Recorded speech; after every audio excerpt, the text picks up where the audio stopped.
Prather. How's it going, Adam? Welcome to the show. Thank you for having me. You're always looking good, like we're talking about. You got the.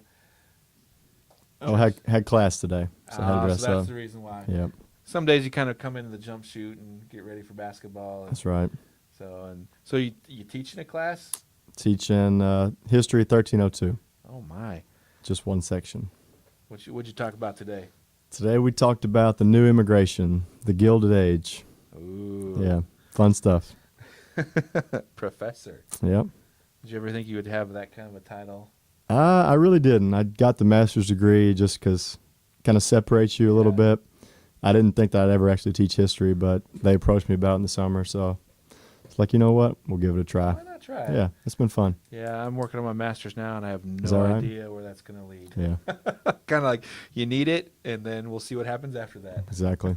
So, Coach, you guys have done fairly well. We talked to Coach Curran back the first week in December, and since that time, I believe you guys have went 7-1 over that time, and you're sitting at 11-4 overall, 3-4 in the AFC East, about third place in the AFC East as we head down the gauntlet of the east side of games now. So, tell us a little bit about that Christmas break and how you guys kind of went through that. You had a 6-game winning streak, I believe, before we lost last week to Mary Hardin Baylor on the road, and how the guys were playing through that time.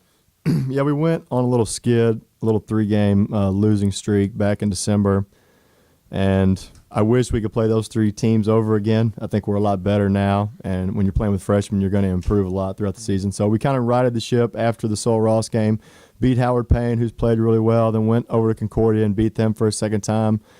Just really impressed overall with the way our guys are playing.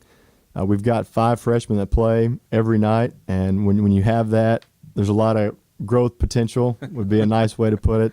They're learning on the job. They're going to make mistakes, but they've done well. And our seniors, the core of our team, who's been through this great run that we've been on these last couple of years, have done a really good job just kind of being steady and solid.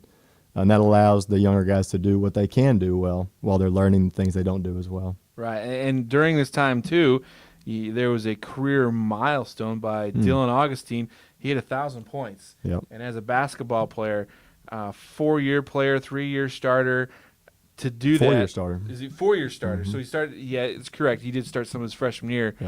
Yep. To do that in a collegiate career is a great milestone.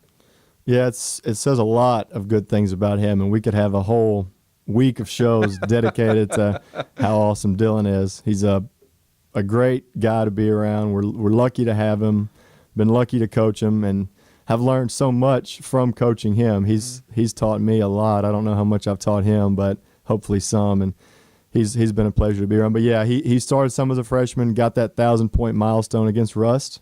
I believe it was. I think it was. He needed 1 basket. Yep. But he's been struggling. He was struggling in that stretch, but he kind of picked it up last game against Belhaven. But totally unselfish. Yeah. Always gives credit away. Never cares about anybody else other than team success. He's a great guy and a great player. And it's fun to watch too, 'cause especially when he gets hot, he can shoot anywhere on that arch and make it. Yeah. So it would be fun. I saw a guy at Emporia State when I was in Division II go off and make, I think it was like 8 3-pointers in one game. Yeah.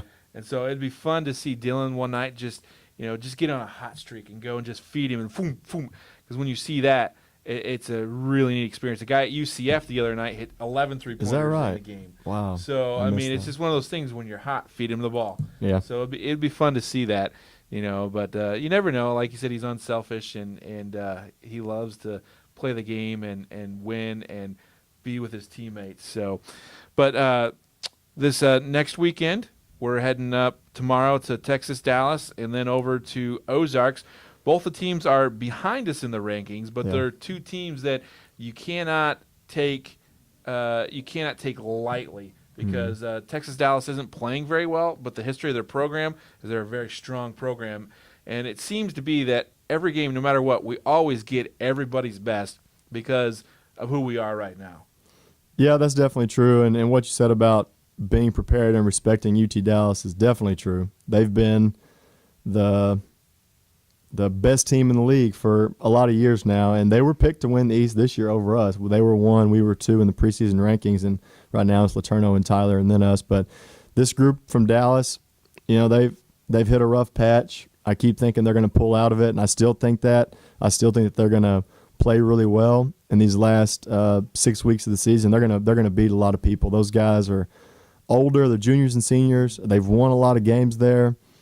And sometimes this just happens, and they're struggling, but they're very, very hard to beat anywhere, particularly in their gym. So they're going to play really well, I know, tomorrow, and we've got to treat this like a rivalry game because it is one for us, and their backs are against the wall, and they're in desperate straits, and they're going to come after us. And then you go to Ozarks and play up there, and up there anytime it's hard to play because just the gym atmosphere. It's a smaller gym. I call it like a Hoosier-type gym. Yeah.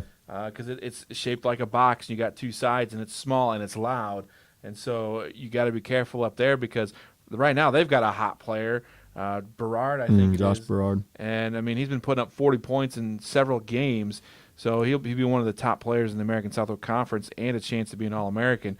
So we got to go up there and face them before we come back home after that. So heading up to Ozarks, what do you got to be cautious of up there?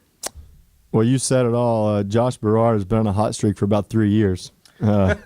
He scored 60 in a game last year. You may remember. To graduate. So, yeah, definitely. They've got some older guys, some guys who've played and won quite a few games, so that they can really score. Up there, as you alluded to, very hard place to win. Even when we've been a lot better than record-wise, which we are now, we're lucky to escape with our lives up there. So we've got to treat that as a big game, as a hard game, and it will be. If we don't play with a ton of energy and a ton of focus, and if we don't hit shots, they will be all over us. Both these games will be fights. And then briefly looking at next week, I think it's on the road. We go to Laterno and the local games. Tyler the next weekend after that. So it doesn't get any easier from this point on. As like you said, there's 6 weeks left of the season.